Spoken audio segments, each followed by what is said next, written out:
함께 읽도록 하겠습니다. 내가 아버지께로부터 너희에게 보낼 보혜사 곧 아버지께로부터 나오시는 진리의 성령이 오실 때에 그가 나를 증언하실 것이요 너희도 처음부터 나와 함께 있었으므로 증언하느니라. 내가 이것을 너희에게 이름은 너희로 실족하지 않게 하려 함이니 사람들이 너희를 출교할 뿐 아니라 때가 이르면 무릇 너희를 죽이는 자가 생각하기를 이것이 하나님을 섬기는 일이라 하리라. 그들이 이런 일을 할 것은 아버지와 나를 알지 못함이라. 오직 너희에게 이 말을 한 것은 너희로 그때를 당하면 내가 너희에게 말한 이것을 기억나게 하려 함이요 처음부터 이 말을 하지 아니한 것은 내가 너희와 함께 있었음이라. 지금 내가 나를 보내신 이에게로 가는데 너희 중에서 나더러 어디로 가는지 묻는 자가 없고 도리어 내가 이 말을 함으로 너희 마음에 근심이 가득하였도다. 그러나 내가 너희에게 실상을 말하노니 내가 떠나가는 것이 너희에게 유익이라. 내가 떠나가지 아니하면 보혜사가 너희에게로 오시지 아니할 것이요 가면 내가 그를 너희에게로 보내리니 그가 와서 죄에 대하여 의에 대하여 심판에 대하여 세상을 책망하시리라. 죄에 대하여라 함은 그들이 나를 믿지 아니하며 의에 대하여라 함은 내가 아버지께로 가니 너희가 다시 나를 보지 못하며 심판에 대하여라 함은 이 세상 임금이 심판을 받았음이라. 내가 아직도 너희에게 이를 것이 많으나 지금은 너희가 감당하지 못하리라. 그러나 진리의 성령이 오시면 그가 너희를 모든 진리 가운데로 인도하시리니 그가 스스로 말하지 않고 오직 들은 것을 말하며 장래 일을 너희에게 알리시리라. 그가 내 영광을 나타내리니 내 것을 가지고 너희에게 알리시겠습니다. 무릇 아버지께 있는 것은 다 내 것이라. 그러므로 내가 말하기를 그가 내 것을 가지고 너희에게 알리시리라 하였노라. 아멘. 지난 주일 우리가 성령 강림절로 보냈습니다. 지난주에 시작할 때 이제 성령 강림과 관련된 말씀으로 요엘서 2장에 있는 말씀을 우리 같이 좀 찾아봤는데, 요엘서 2장에서 하나님께서 예언하신 말씀은 하나님께서 당신의 영을 모든 사람에게 부어주신다고 하는 그런 내용이었습니다.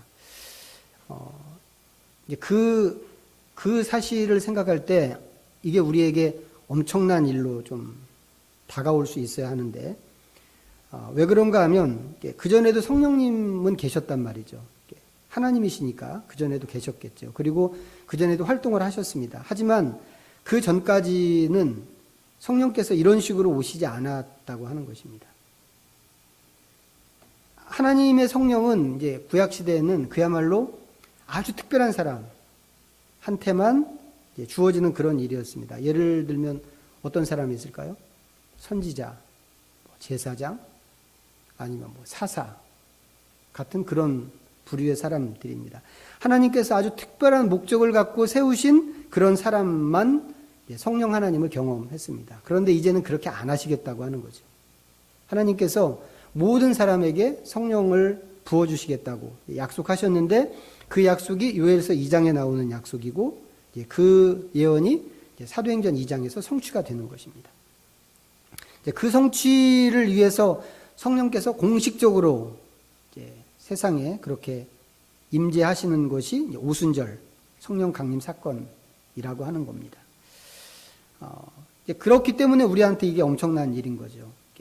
우리 같은 보통 사람이 옛날 같으면 감히 성령님 생각도 할 수 없었는데 보통 사람인 나에게도 성령께서 임하시기 때문에 엄청난 사건이고, 또 이 성령 강림은 기독교 신앙 그 자체를 놓고 볼 때도 어마어마한 사건입니다. 일단 성령님이 오심으로 인해서 우리가 뭘 알았는가? 하나님께서 삶 위로 계신다고 하는 것을 확실하게 알았습니다.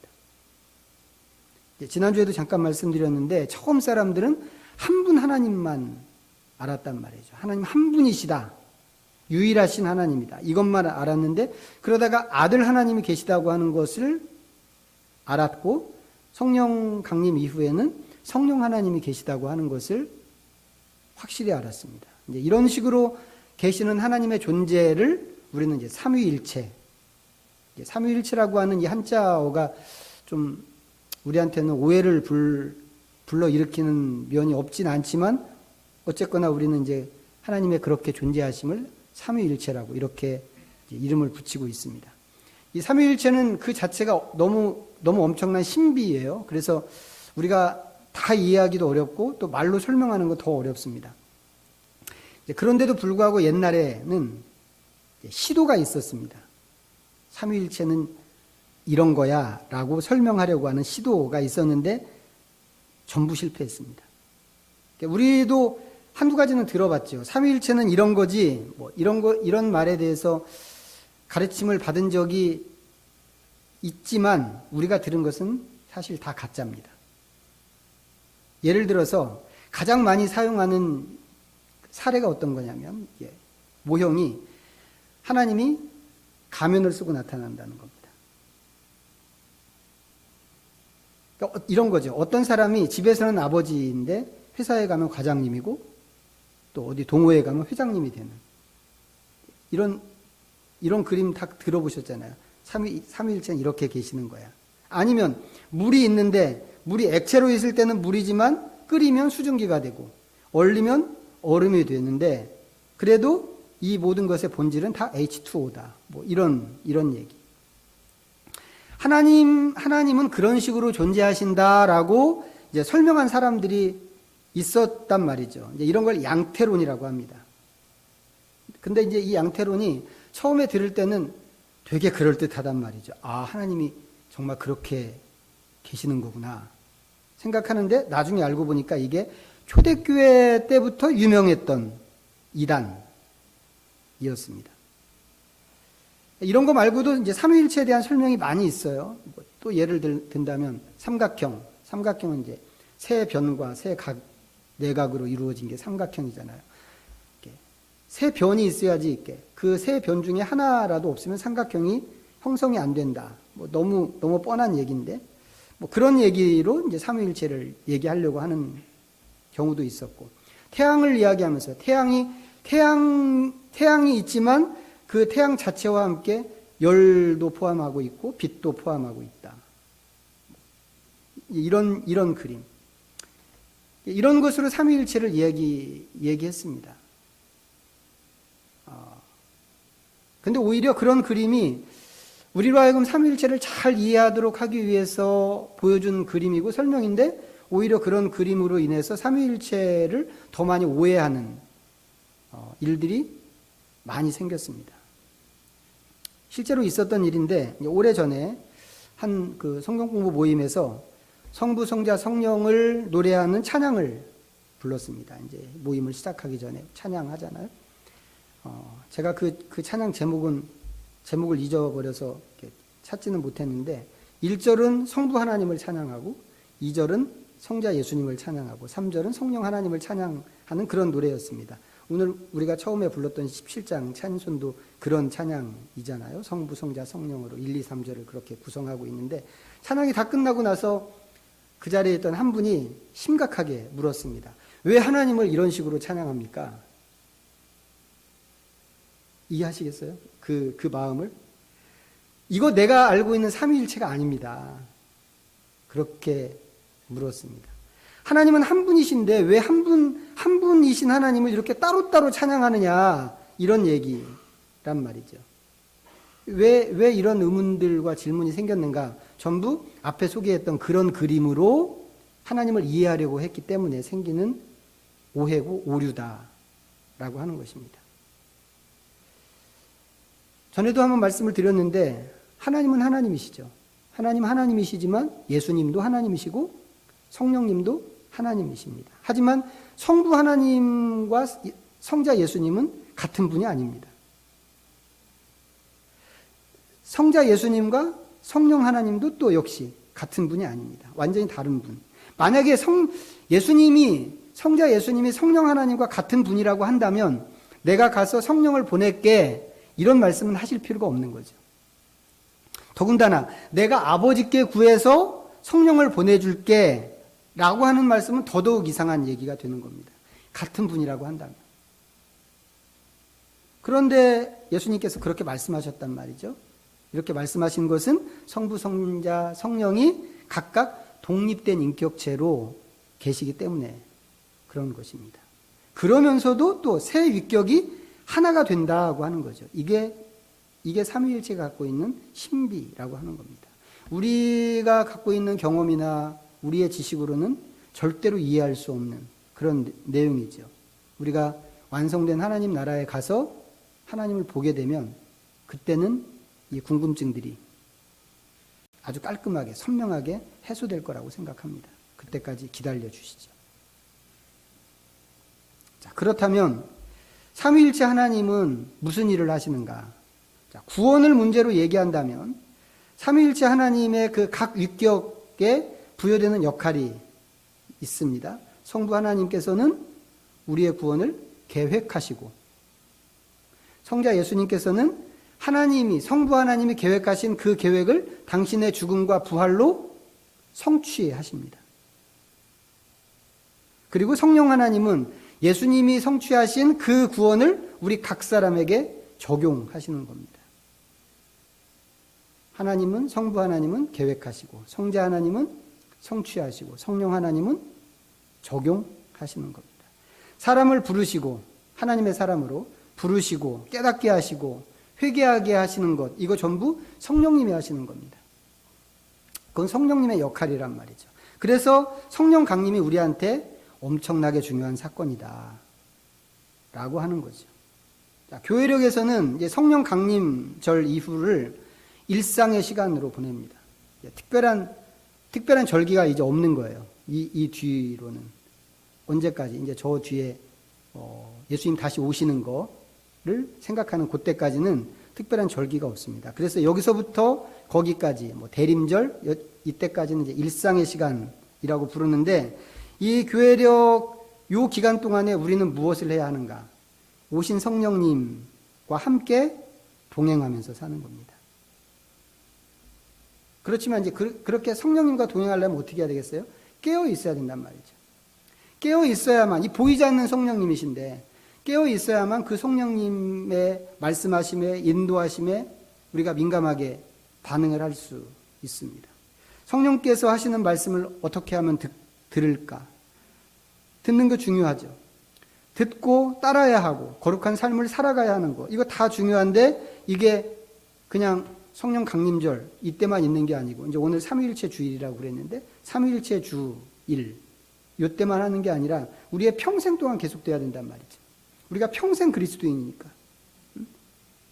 그래서 요 일상의 기간이라고 하는 거는 요 나머지 평생을 이제 그림으로 이렇게 보여주는 그런 기간이라고 우리가 이제 생각하면 되겠습니다. 그것을 위해서 성령님께서 우리에게 오시는 것이죠. 우리를 구원으로 부르시기 위해서도 오셨지만 또 우리를 그렇게 우리의 일상, 평생 동안 우리의 일상을 하나님의 그 거룩하심으로 인도하기 위해서 성령님께서 오신 것도 있다고 하는 것을 우리가 잊어서는 안 됩니다.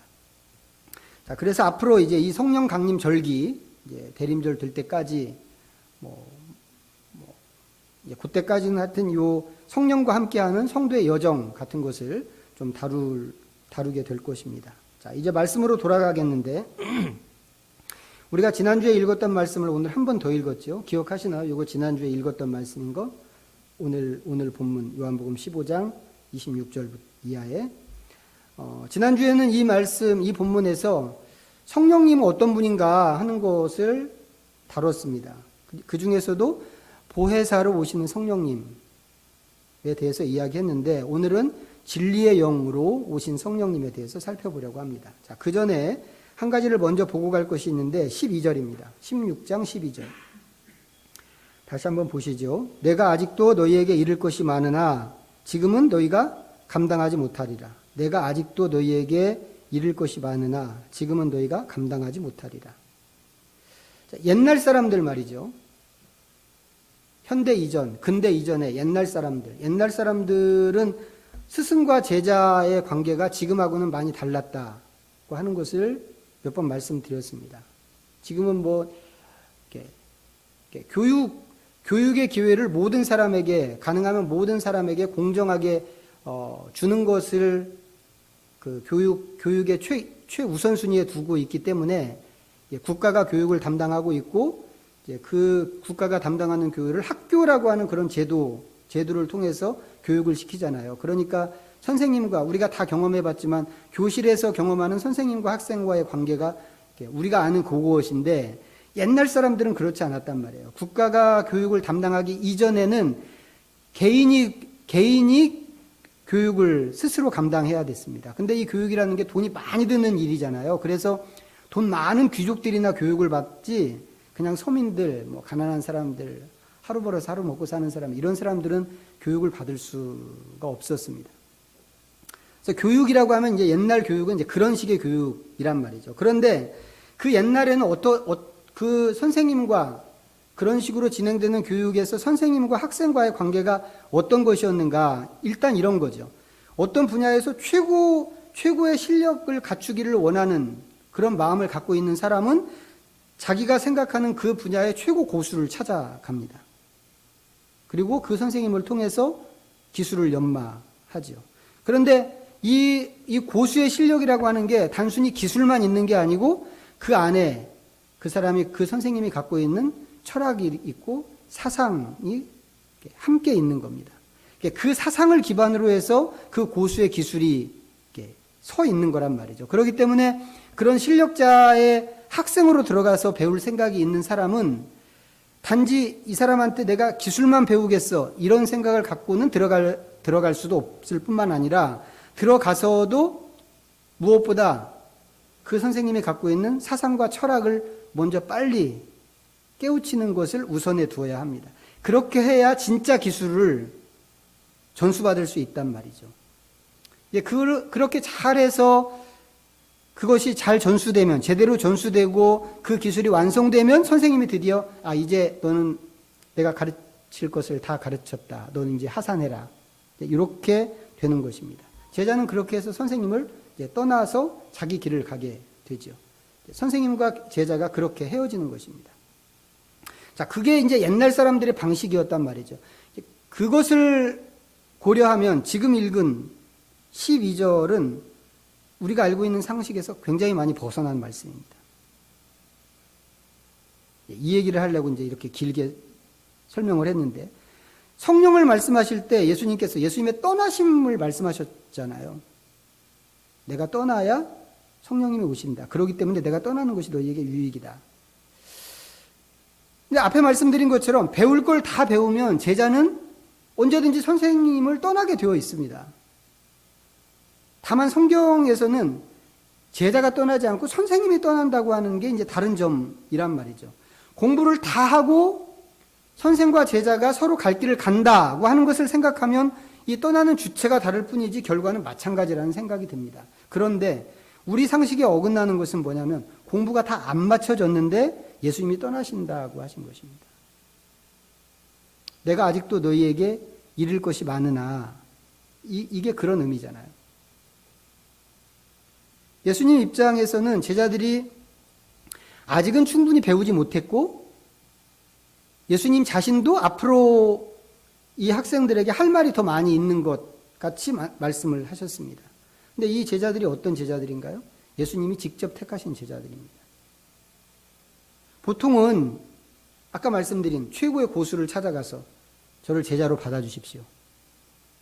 이게 보통 사람들이 하는 순서란 말이죠.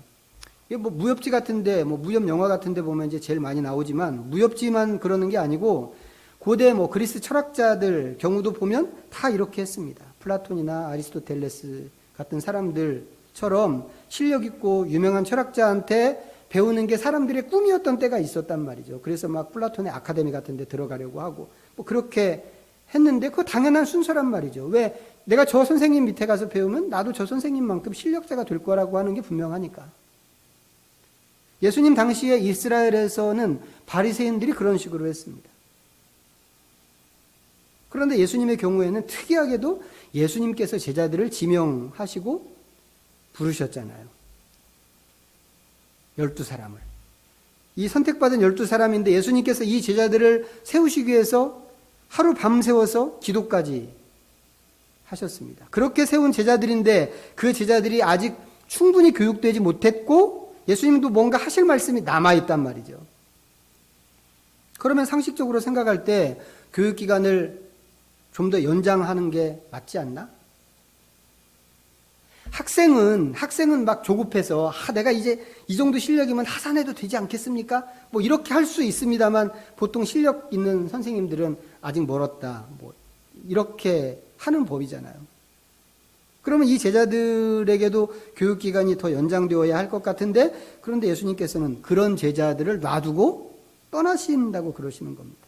왜 그러신가 물어봤더니 더 가르쳐 봐야 얘네들 실력으로는 감당을 못한다. 이게 예수님의 답변이셨습니다. 자, 이와 비슷한 이야기가 히브리서에도 나오는데 한번 보시죠. 히브리서 5장.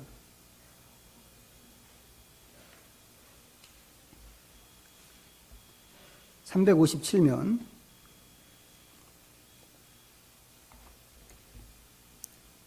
히브리서 5장 11절입니다.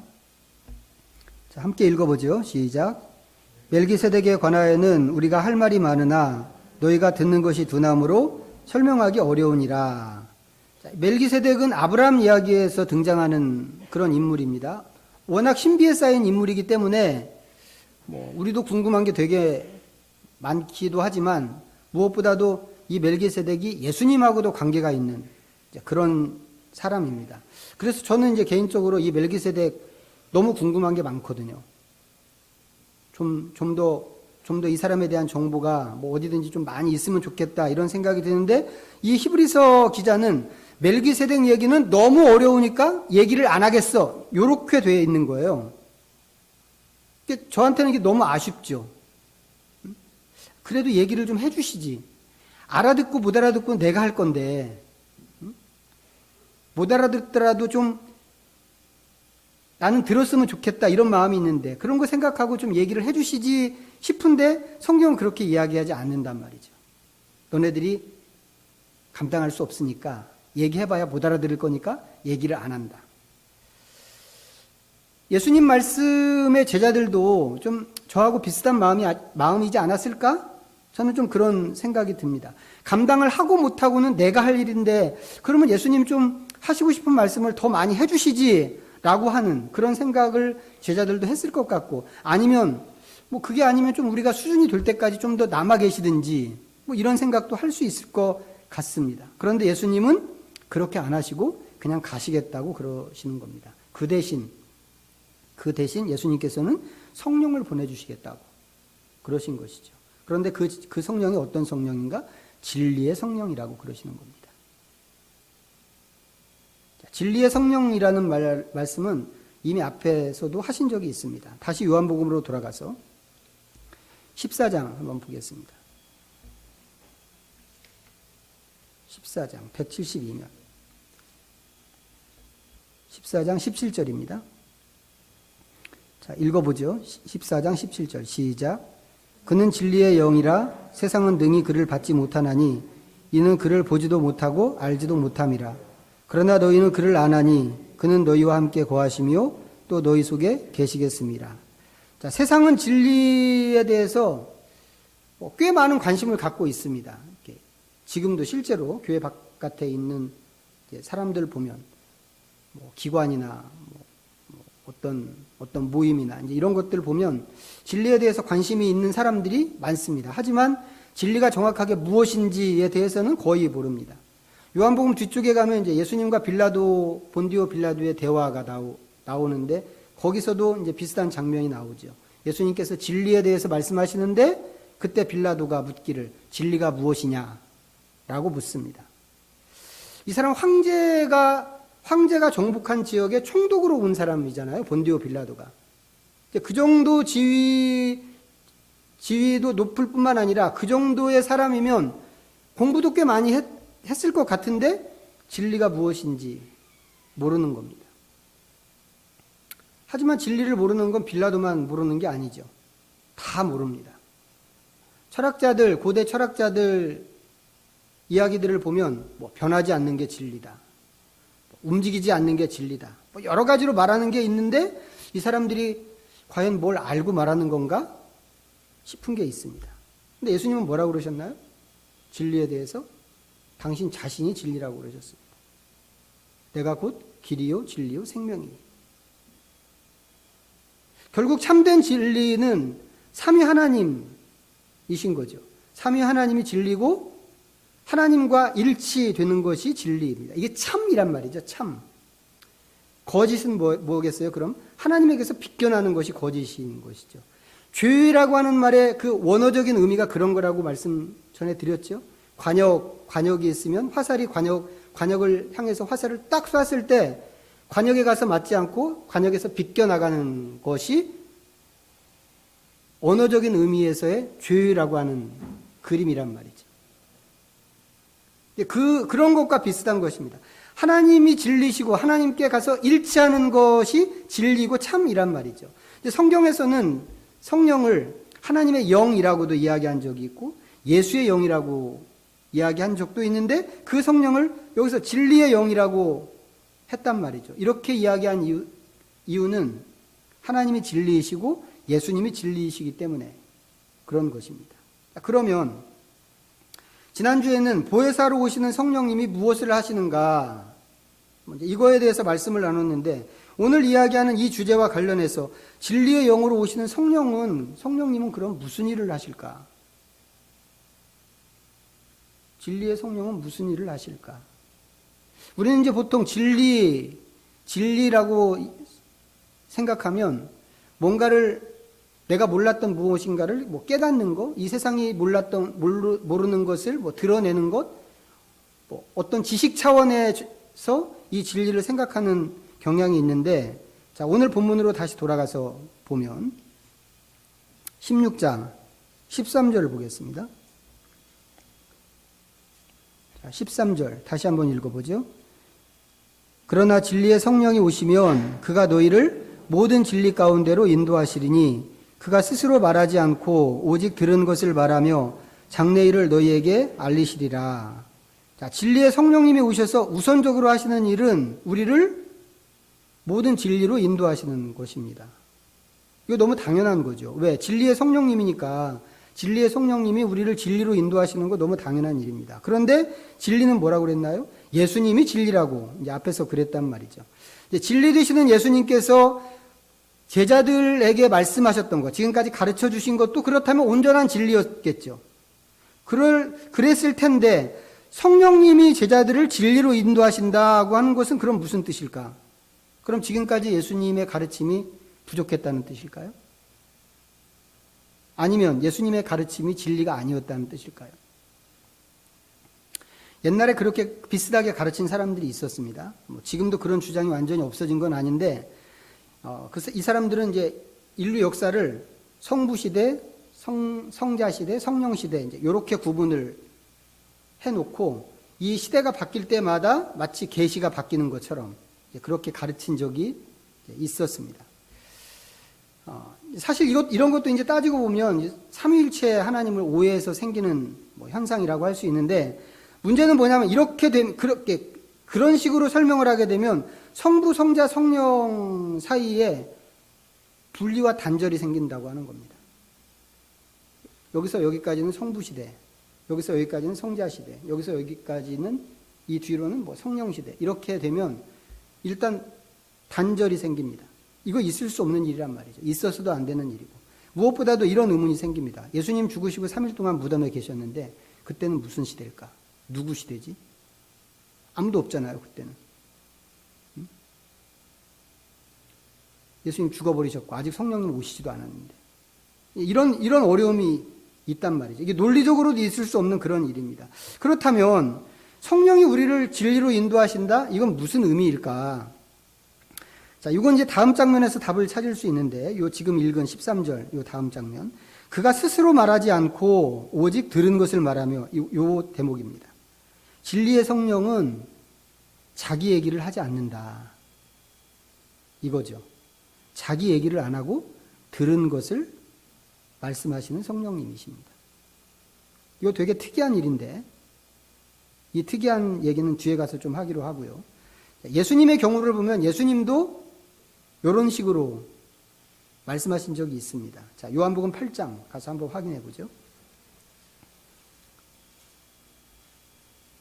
158면 요한복음 8장 26절부터 28절까지 읽어보겠습니다. 26절부터 28절 시작.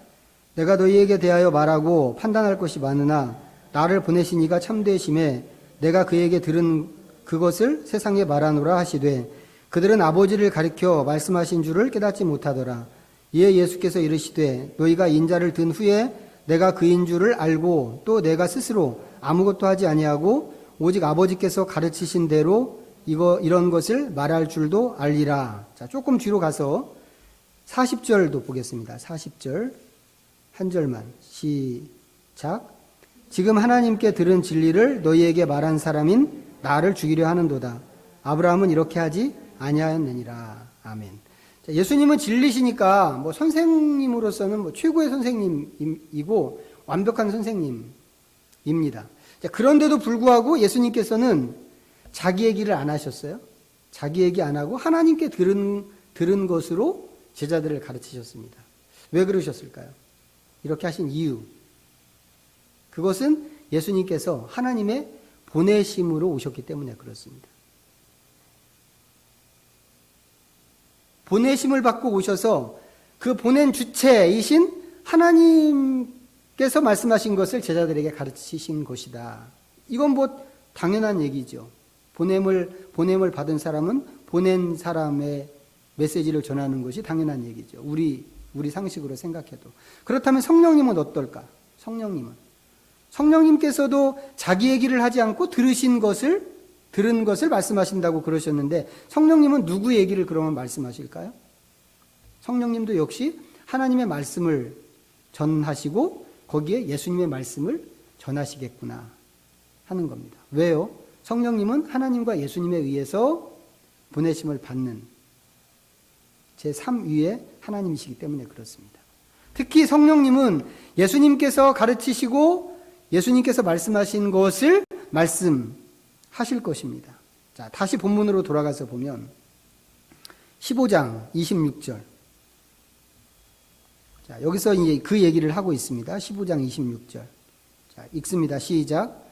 내가 아버지께로부터 너희에게 보낼 보혜사 곧 아버지께로부터 나오시는 진리의 성령이 오실 때에 그가 나를 증언하실 것이요. 자, 조금 더 내려가서 16장 14절도 보겠습니다. 16장 14절. 자, 시작. 그가 내 영광을 나타내리니 내 것을 가지고 너희에게 알리시겠습니다. 아멘. 진리의 성령님이 오셔서 뭐 하신다고요? 진리의 성령님은 예수님을 증언하십니다. 첫째. 그 다음 또 진리의 성령님은 무엇을 하시는가? 예수님의 영광을 드러내십니다. 이게 이제 되게 특이한 대목이란 말이에요. 여러분 이해가 되세요? 이게 특이해 보이시나요? 아닌가요? 지금 이 장면은 우리가 세상에서 경험하는 거하고는 완전히 반대란 말이죠. 왜 반대인가 하면 이 세상에서는 대부분의 사람들이 어떤 자리에 딱 올라가게 되면 제일 먼저 하는 게 전임자의 흔적을 지워버리는 거. 이거 먼저 하려고 합니다. 왜요? 그렇게 해야 자기가 돋보이니까. 이건 뭐 국가기관도 마찬가지고 정부도 마찬가지란 말이죠. 우리나라가 이렇게 보면 이제 보수 진보가 이제 서로 돌아가면서 정권을 잡는 게 있는데 이게 거의 예외 없이 어떤 정부에서든지 거의 예외 없이 이렇게 합니다. 이전 정부에서 했던 일 다 지우고 새로 시작하는 것처럼 한단 말이죠. 정부가 정하고 추진하는 일이라면 그건 당연히 나라를 위하는 것이고 국민을 위하는 것일 텐데 이거 생각하면 아무리 나하고 노선이 다르고 그래도 이게 100% 잘못된 것은 아닐 텐데 그럼에도 불구하고 이런 일이 벌어진단 말이에요. 이런 걸 보면 정치인들이 하는 일은 이게 나라와 국민을 위한 게 아닌가 보다. 이런 생각이 쓱 드는 게 있습니다. 근데 이게 보수 진보만 그러느냐? 그거 아니죠. 그 차원을 떠나서 이 진영을 떠나서 같은 당 안에서도 마찬가지입니다. 요즘에 아주 이 양당이 거대 양당이 싸우는 거 우리 다 알고 있잖아요. 조금이라도 더 많은 권한을 얻기 위해서 막 서로 물어뜯고 하는 것을 보면 이 사람들이 다 같이 딱 합의해서 가는 어떤 같은 방향 아니면 대의 이런 게 있기는 있나 싶은 생각이 들 정도란 말이죠. 그런데 이런 현상은 정치권에서만 나타나는 게 아니고 다른 영역에서도 얼마든지 똑같이 일어나는 현상이라고 하는 겁니다. 그런데 성령님은 안 그런다고 하는 거죠. 안 그러시는 겁니다. 성령님은 자기를 드러내기 위해서 전임자의 흔적을 지우려고 하지 않습니다. 오히려 반대죠. 자기를 드러내지 않고 예수님을 드러냅니다. 영광이 자기에게 오게 하지 않고 예수님의 영광을 나타내시죠. 자기 말을 하지 않고 예수님께서 말씀하신 것을 다시 상기시켜 주십니다. 예수님이 하신 일이 무엇인가를 보여주고 가르치신 말씀을 다시 생각나게 하고 미처 말씀하지 못하셨지만 예수님 말씀하고 싶으셨던 그것들을 예수님 관점에서 또 가르쳐 주십니다. 아주 철저하게 예수님 중심으로. 그건 예수님도 마찬가지였다고 그랬습니다. 예수님께서도 자기 얘기를 하지 않고 하나님으로부터 들은 것을 말씀하셨습니다. 그건 뭐 다른 얘기 아니죠. 자기를 드러내지 않고 하나님을 드러내셨다라는 그런 말씀입니다. 왜들 이렇게 하실까요? 왜? 예수님은 왜 그렇게 하셨으며 성령님은 왜 이렇게 하시는가? 왜들 이렇게 하실까? 이렇게 하는 게 하나님의 성품에 맞는 일이고 또 이렇게 하는 게 삼위 하나님의 존재 방식이기 때문에 그렇습니다. 앞서 소개한 것처럼 우리가 가진 교리에 의하면 삼위 하나님 각자에게 맡겨진 임무가 있습니다. 성부 하나님은 우리의 구원을 계획하시고 성자 예수님은 우리의 구원을 성취하시고 하나님이 계획하신 구원을 성취하시고 성령 하나님은 하나님이 계획하시고 예수님이 성취하신 그 구원을 각 사람에게 적용하시는 것. 이게 삼위 하나님 각자에게 부여된 임무 같은 것입니다. 제가 지난주에 농담처럼 말씀드렸는데 죽는 역할을 감당하는 예수님이 겟세마네 동산에서 막 그렇게 힘겨운 기도를 하다가 문득 근데 왜 다 똑같지 않지? 성부, 성자, 성령이 다 똑같은 하나님인데 왜 똑같지 않지? 왜 나만 죽어야 되지? 이렇게 의문을 품으셨다면 우리의 구원은 그걸로 물 건너가는 거였단 말이죠. 근데 다행스럽게 예수님께서 그렇게 하지 않으셨습니다. 왜 그렇게 하지 않으셨을까? 나라면 그렇게 했을 것 같은데. 하나님의 존재 방식 자체가 경쟁적이지 않고 서로를 위하는 것이기 때문에 그렇다고 하는 것입니다.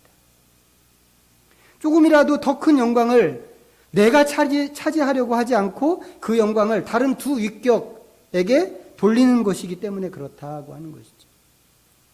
요한 1서에 보면 하나님은 사랑이시라고 이렇게 하나님을 규정하는 대목이 나옵니다. 어떤 사람은 하나님이 왜 새 인격이냐 이거 가지고 따지는 사람이 있어요. 근데 하나님이 사랑이신 것을 생각하면 하나님이 새 인격으로 계시는 게 너무 당연합니다. 왜요? 혼자는 사랑할 수 없잖아요. 하나님은 세상을 만드시기 전에 뭐 하고 계셨을까? 뭐 하시겠느냐? 사랑하셨지. 성부, 성자, 성령의 삼위 공동체 안에서 서로 사랑하고 계셨겠죠. 근데 세상을 창조하기 전에 아무것도 없는데 만약에 하나님이 그냥 혼자 계셨다면, 하나님이 혼자 계셨다면 그분이 사랑의 하나님 맞나? 혼자 계시는데도 사랑이라고 이렇게 규정할 수 있을까? 대상이 있어야 된단 말이죠. 하나님이 사랑이시려면 사람을 만들기 전부터도 대상이 존재했어야 되는데 그런 것들을 생각하면 삼위 하나님, 삼위일체 하나님은 각각 독립적인 인격체로 계시는 게 맞다 이거죠. 그렇지만 따로따로 계시지 않고 독립적인 인격체지만 따로따로 계시지 않고 서로 안에 내주하십니다. 삼위일체 하나님의 이 세 위격 각각이 사랑이고 각각이 빛이고 각각이 영광입니다. 그런데 그것을 그 사랑, 그 영광, 그 빛을 자기를 위해서 쓰지 않고 상대방을 위해서 사용하시는 게 삼위 하나님의 방식이란 말이죠. 철저하게 빛을 내가 어떻게 무대에 나가서 빛을 받지? 조명을 어떻게 받지? 이런 걸 생각하는 게 아니라 내가 갖고 있는 조명을 상대 하나님에게, 성부 하나님에게, 성자 하나님에게 비춰주시는 거죠. 예수님도 마찬가지고 성부 하나님도 마찬가지예요. 그러니까 삼위일체 안에서는 경쟁도 없고 갈등도 없는 것입니다. 같은 가치와 방향을 향해서 같이 나가는 일치만 있는 것입니다. 오늘 진리의 성령을 생각하는데 진리의 성령님은 우리를 진리로 인도하십니다. 그런데 그 놀랍게도 그 진리는 어떤 진리예요? 예수님에게 집중된 진리입니다. 예수님께서 펼치신 진리고 예수님께서 가르치신 진리고 예수님께서 전개하시는 그런 진리입니다. 성령이 진리의 성령이라고 한다면 우리가 배울 게 많겠죠? 뭐 배울까요? 요거 배우는 거죠. 요거. 진리가 무엇일까? 그것을 어떤 정보 차원에서 좀 깨달으려고 남이 안 갖고 있는 그 진리에 대한 어떤 지식 이런 것이 무엇일까? 이것을 배우는 게 아니고 삼위 하나님, 삼위일체로 계시는 성령님께서 어떻게 계시고 어떻게 일하시는가 이런 방식 배워야 된다는 것이죠. 왜요? 우리가 이런 삼위 하나님을 믿기 때문에 그렇습니다. 믿는다고 하는 것은 따라가는 거라고 그랬잖아요. 삼위 하나님이 요렇게 사셨네, 요렇게 존재하시네, 그럼 나도 한번 해봐야지. 이게 돼야 그게 우리의 진짜 믿음이 되는 것이란 말이죠. 세상에 있는 모든 사람들이 경쟁하는데 내가 저기에 껴서 어떻게 내가 이길 수 있지? 이런 걸 고민하는 게 아니라 나는 하나님을 믿고 특별히 삼위일체 하나님을 믿는 사람이기 때문에 성령 하나님을 믿는 진리의 영으로 오신 성령 하나님을 믿는 사람이기 때문에 나는 어디를 따라가야 할까를 바라보고 결정해야 하는 게 그게 우리의 믿음이라고 하는 것입니다. 이 경쟁하고 갈등하는 세상에서 우리가 몸으로 익힌 거하고는 너무 많이 다릅니다. 성령님이 보여주시는 이 방식이. 우리가 성령 하나님을 믿고 그분의 인도하심을 바라는 것을 생각하면 마땅히 성령님이 보여주신 이 방식을 배우기를 소원했으면 좋겠습니다. 소원하고 그걸 위해서 기도하고 하나님이 세상과 어떻게 다른지 하는 것을 우리가 습득할 수 있으면 좋겠다고 생각합니다. 하나님은 요거를 통해서 보여주셨죠. 삼위 하나님의 그 존재 방식이 이 세상의 존재 방식과 어떻게 다른가를 보여주셨는데 그럼 우리는 성령님의 방식을 따라가는 사람으로서 하나님 나라 백성으로서 우리가 그 하나님의 공동체와 관련된 사람으로서 이 세상에 속한 다른 사람과 내가 어떻게 다른가 하는 것을 확실하게 보여줄 수 있으면 좋겠다 생각합니다. 성령이 그렇게 하신 것처럼 하나님의 영광을 더 많이 드러낼 뿐만 아니라 우리도 마땅히 하나님의 영광을 드러내야 됩니다. 그렇게 할 뿐만 아니라 나 외에 다른 사람을 또 영광스럽게 하고 다른 사람을 더 명예롭게 하기 위해서 우리 스스로의 권한을 포기하고 성령님처럼 우리가 하나님의 뜻을 하나님의 말씀을 잘 따라가서 우리의 믿음을 더 완전하게 세워갈 수 있는 성도들이 다 되시기를 부탁드리겠습니다. 기도합니다. 이 시간 잠시 우리 묵상하면서 나가겠습니다.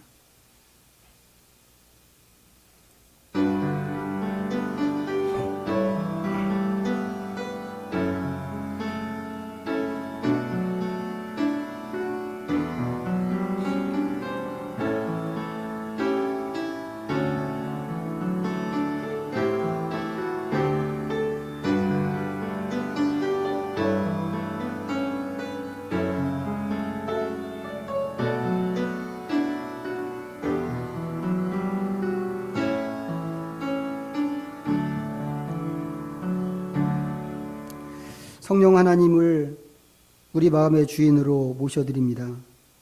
성령께서 하신 것처럼 우리도 따라해 보기를 원합니다.